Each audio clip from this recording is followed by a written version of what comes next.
This next method is called the slide and divide method. The way I remember the steps in the slide and divide method is with the sentence, Swedish fish don't really swim.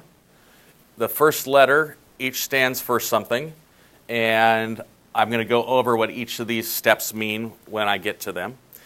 Steps 1 and 2 of solving are the same as before.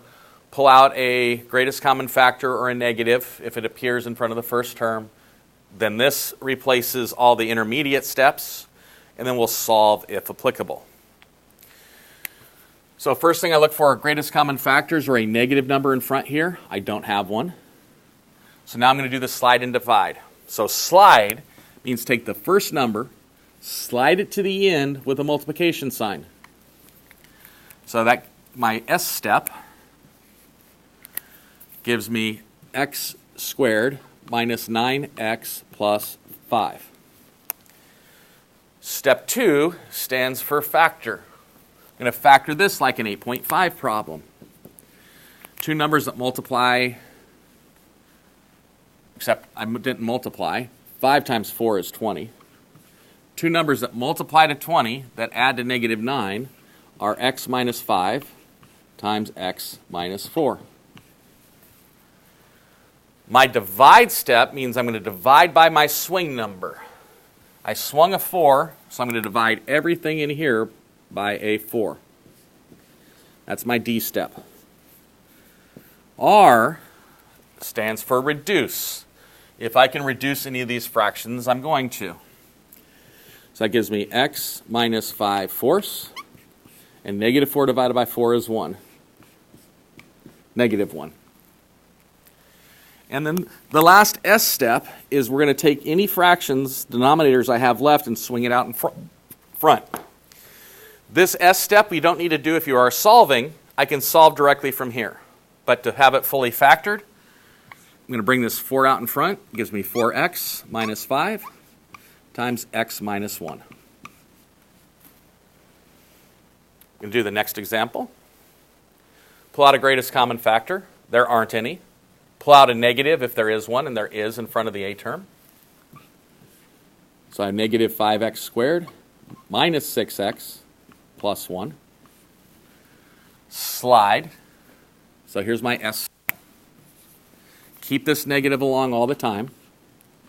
So I have x squared minus 6x, and 1 times 5 is 5.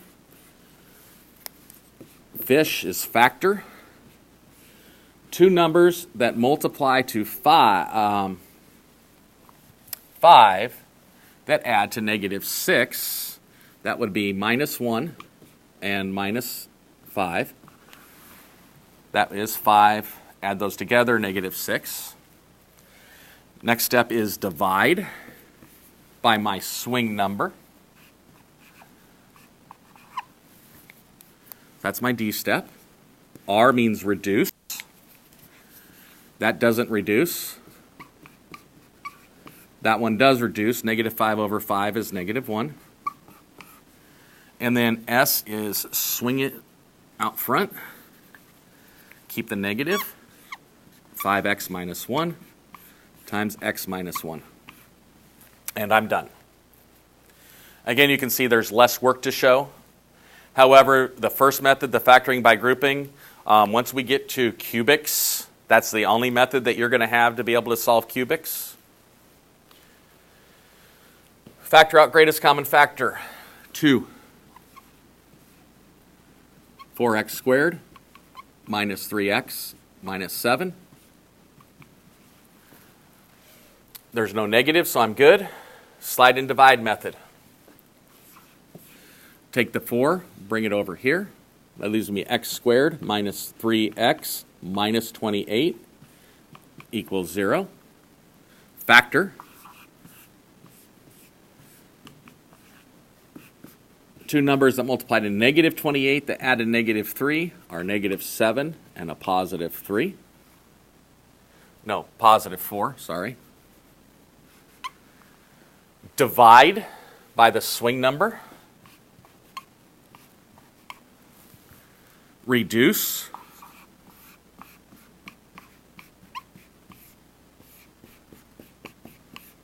So I have 2 times x minus 7 fourths times x plus 1 equals 0. If I were just factoring, I would bring this 4 back out in front here and I'd be factored.